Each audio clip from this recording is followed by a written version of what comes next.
আসসালামু আলাইকুম বন্ধুরা, আশা করি আল্লাহর রহমতে সকলে ভালো আছেন। আমি অতি দুঃখের সহিত জানাচ্ছি যে গত মাসে 5 তারিখে শেখ হাসিনা সরকার পতনের পর থেকে আমার বাপ দাদার জমির উপর হামলা দখল করার চেষ্টা করতেছে, সেগুলি এই ভিডিওর মাধ্যমে তুলে ধরবো। ভিডিওতে আমার 2 চাচা আছে, বড় চাচা আর ছোট চাচা, আর গ্রামেরই এক চাচাতো ভাই। কি বিষয়ে কি জন্য আপনার দরখাস্ত দিলেন, কেন আপনাদের জমিতে হামলা দিছে তারা?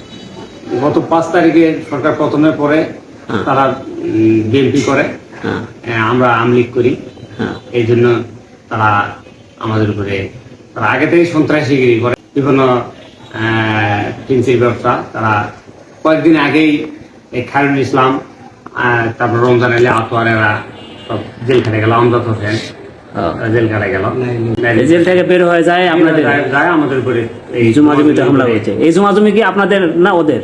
এই জমা জমি আমাদের বৈধ কাগজপত্র আছে। আপনার কতদিন থেকে ভূ দখল করেন এই জমিগুলো? 5 তারিখের পর থেকে। আপনারা কতদিন থেকে? আমরা 42 সাল থেকে আমার দাদার নাম হলো হাজির মন্ডল, সেখান থেকে আমার 42 থেকে মানে 2024-এর এই 5 তারিখ পর্যন্ত আপনারা আছেন।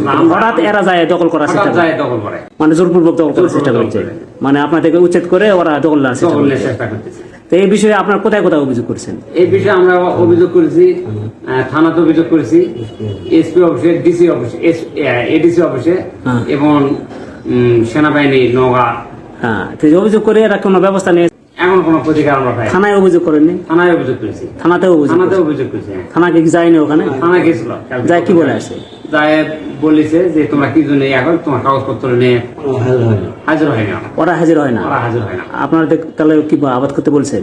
আমাদেরকে তো এখন কিছু উত্তর দেয়নি। ওরা হাজির হয়নি? কাগজপত্র নিয়ে আসেন। আপনারা প্রতিকার চাচ্ছেন, বিচার চাচ্ছেন? আমরা বিচার চাচ্ছি, আইনে আশ্রয় চাচ্ছি। এই যে আপনারা বললেন অভিযোগ করেছেন, এই অভিযোগগুলা স্থানীয় মানুষ আপনাদের পক্ষে কথা বলবে? আমাদের পক্ষে কথা বলবে, সে লোক আছে, মানে যতদিন আপনার অনেক দীর্ঘদিন থেকে ভোগ দখল করে কাছেন বলবে তো না? বলবে, মানে আপনারা চাচ্ছেন প্র্যাকটিক্যাল যায় পরিদর্শন করতে পারে। আচ্ছা, এরাই আপনার হঠাৎ এই 5 তারিখের পর থাকে এরা এই লোকগুলাকে মানে এই যে খারাপ প্রকৃতি বললেন, ফেন্সি ব্যবসায়ী, সন্ত্রাস এবং এরা মাদক ব্যবসার সাথে সব সময় জড়িত। এই মেম্বারের সাথে কি ঝামেলা আপনাদের? মেম্বার ওদেরকে নেতৃত্ব দিচ্ছে? মেম্বার হলো ওদের গডফাদার। মেম্বার ওদেরকে যে কোনো কাজে যদি একটু বিপদে পড়ে যায়, ওই থানার সাথে নাইন করে ওদেরকে বাঁচার চেষ্টা করে। এই জন্য মানে ওরা মানে সকলেই একত্র হিসাবে